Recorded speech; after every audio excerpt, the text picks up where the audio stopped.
it's important today to take our attention focused on the freedom of Abdullah Öcalan, especially in these days because it's the anniversary of the international conspiracy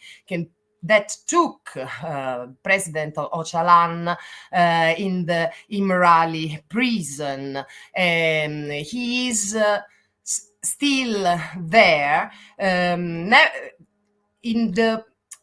the plane of the peace process, and it's a kind of crazy things because Öcalan is the only one that could take to the win this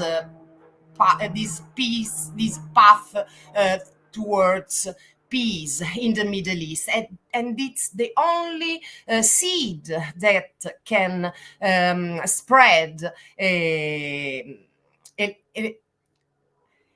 a future, an opportunity of democratic future for everyone, not only for the Kurdish people and the Turkish people toward the peace process, but this can spread